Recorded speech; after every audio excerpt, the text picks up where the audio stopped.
ಗಣತಿಯಲ್ಲಿ ಅತಿ ಹೆಚ್ಚು ಪ್ರಶ್ನೆ ಕೇಳಿರುವಂಥ ವಿಚಾರಕ್ಕೆ ಸಂಬಂಧಿಸಿದಂತೆ ಪರ ವಿರೋಧ ಚರ್ಚೆಗಳು ಜೋರಾಗಿ ನಡೀತಾ ಇವೆ. ಪ್ರಶ್ನೆಗೆ ಉತ್ತರಿಸೋಕೆ ಜನ ಹಿಂದೇಟನ್ನ ಹಾಕ್ತಾ ಇದ್ದಾರೆ.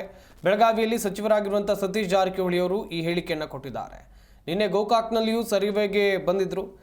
ಪ್ರಶ್ನೆಗಳನ್ನು ಕಮ್ಮಿ ಮಾಡಿದರೆ ಒಳ್ಳೆಯದು ಅಂತ ಸತೀಶ್ ಜಾರಕಿಹೊಳಿ ಅವರು ಸಲಹೆಯನ್ನು ಕೊಟ್ಟಿದ್ದಾರೆ. ಹಾಗಾದರೆ ಈ ಪ್ರಶ್ನೆಗಳನ್ನು ಮಾಡುವಾಗ ಸಚಿವ ಸಂಪುಟದವರು ಗಮನಿಸಲಿಲ್ವಾ ಎನ್ನುವುದಾಗೂ ಕೂಡ ಒಂದಷ್ಟು ಪ್ರಶ್ನೆಗಳು ಸದ್ಯಕ್ಕೆ ಹುಟ್ಟಿಕೊಳ್ತಾ ಇವೆ.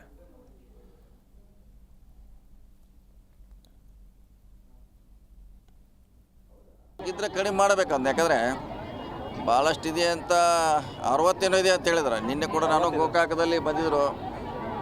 ಸೊ 60 ಜನ ಪ್ರಶ್ನೆ ಉತ್ತರ ಕೊಡಲಿಕ್ಕೆ ಹಿಂದೇಟಾಗ್ತಿದ್ದಾರೆ. ನಾವ್ಯಾಕೆ ಕೊಡಬೇಕು, ನಮ್ಮ ಸೀಕ್ರೆಟ್ ಅಂತ. ಸೊ ಅದ್ರ ಬಗ್ಗೆ ಕಡಿಮೆ ಮಾಡಿದ್ರೆ ಆದರೂ ನಾವು ಎಕ್ಸ್ಟ್ರಾ ಕೇಳ್ತಿದ್ರೆ ನಾವೆಲ್ಲ ಹೇಳೋಕ್ಕಾಗಲ್ಲ ಅಂತ ಈಗಾಗಲೇ ಕಂಪ್ಲೇಂಟ್ ಬಂದಿದೆ. ನೋಡೋಣ, ಅದು ಕಡಿಮೆ ಮಾಡಿದ್ರೆ ಒಳ್ಳೆಯದೇ.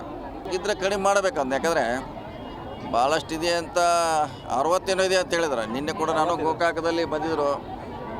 ಸೊ 60 ಜನ ಪ್ರಶ್ನೆ ಉತ್ತರ ಕೊಡಲಿಕ್ಕೆ ಹಿಂದೇಟಾಗ್ತಿದ್ದಾರೆ. ನಾವ್ಯಾಕೆ ಕೊಡಬೇಕು, ನಮ್ಮ ಸೀಕ್ರೆಟ್ ಅಂತ. ಸೊ ಅದ್ರ ಬಗ್ಗೆ ಕಡಿಮೆ ಮಾಡಿದ್ರೆ ಆದರೂ ನಾವು ಎಕ್ಸ್ಟ್ರಾ ಕೇಳ್ತಿದ್ರೆ ನಾವೆಲ್ಲ ಹೇಳೋಕ್ಕಾಗಲ್ಲ ಅಂತ ಈಗಾಗಲೇ ಕಂಪ್ಲೇಂಟ್ ಬಂದಿದೆ. ನೋಡೋಣ, ಅದು ಕಡಿಮೆ ಮಾಡಿದ್ರೆ ಒಳ್ಳೆಯದೇ. ಇದ್ರೆ ಕಡಿಮೆ ಮಾಡಬೇಕಂತ, ಯಾಕಂದರೆ